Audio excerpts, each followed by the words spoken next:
I'm sure each of us remember a time in our lives when we loved reading, especially fiction. Let's picture ourselves as children getting ready for bed, reading stories with our parents. We always wanted to read more stories. In elementary school, we learned how to read and would spend time escaping our childhood to be someone else in a book. I remember spending time reading Junie B. Jones and Magic Treehouse every day. I can still remember how those books made me feel so powerful and strong. I'm sure these stories made each of you feel this way also. These stories made us feel like we were part of the plot. Then, middle school hit. If you ever had to read any of the same books I did, you might also have developed a hatred for reading. Reading changed from stories to uninteresting information being thrown at us. It's a shame that reading became something so frowned upon by adolescents because it really is so beneficial to our health.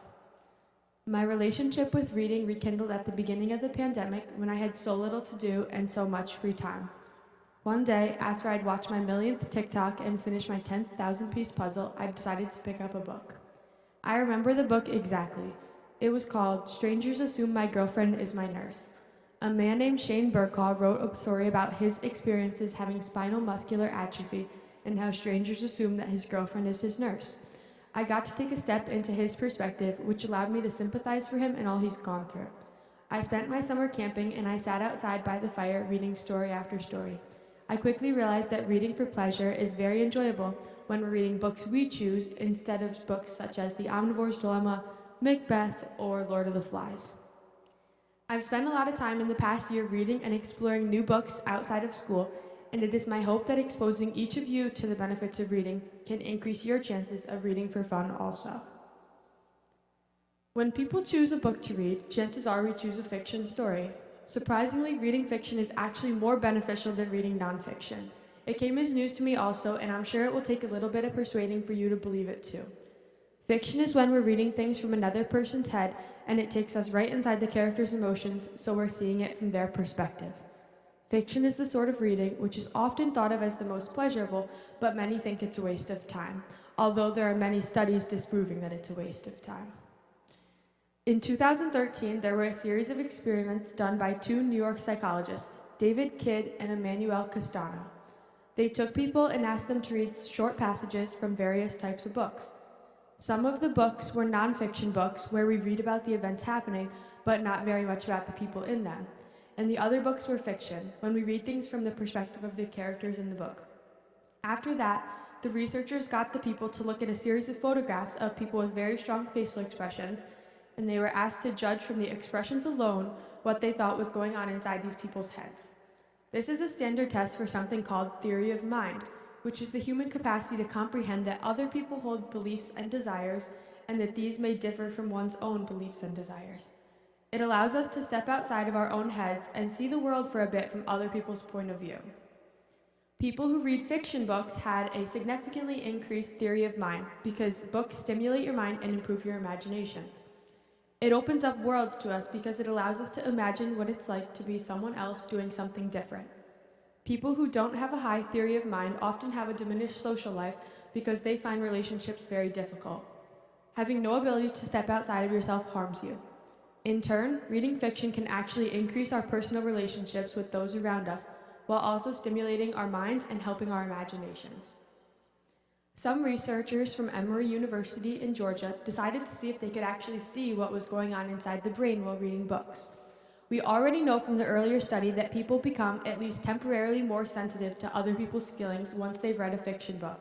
So these researchers set out to see if it was something that could physically be seen inside the brain.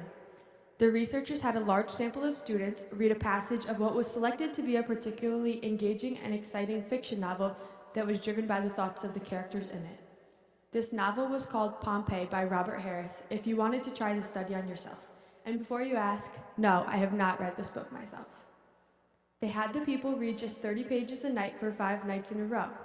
They took brain scans before the people started doing the study to get a baseline of what their brains looked like. Then they had them read, and every night after they'd read a passage, they came in the next morning and they had their brains scanned. By this point, we may not be surprised to hear that every day there were differences. The differences were found in the form of connections in the brain, and as the week went on and they read a passage each night, these connections got thicker and denser. These connections are found all over the brain, not just in the language areas. People who read seem to be giving themselves a really good workout of the brain as a whole.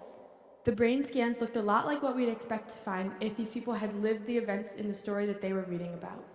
They had actually lived the experiences of the story, and it had become part of the architecture of their brain. Your memory becomes filled with concrete experiences that you gained through reading. Reading also has the ability to improve our memories because it gives our brain a workout. Improving our memory is very important to everyone, but especially to those struggling with dementia. Reading has the ability to help those with dementia by stimulating their memory. It also has the ability to prevent people from developing these diseases because it can keep our memories sharp. The more activities such as reading and the more time we spend doing them, the less likely we are to develop a disease such as dementia, according to a study published by Tiffany Hughes. Reading books helps to form very important connections in our brains and allows us to live experiences and have relationships from the books. This can be very beneficial to us as individuals, but it's also very beneficial to society. Having members of society whose brains are changing on the daily by just picking up a book and reading is mind-blowing. Our society could become way more empathetic if we just expose people to the benefits of reading, because the more we experience through other people's perspectives, the more we can sympathize for and empathize with other people. So I'm not asking that each of us go out and read nonfiction textbooks. Rather, I'm suggesting that each of us go to the library and picks up a book of our interest. We all have the potential to become more empathetic people and connect with those around us by just simply picking up a book, while also making a change in society. Our world needs more readers.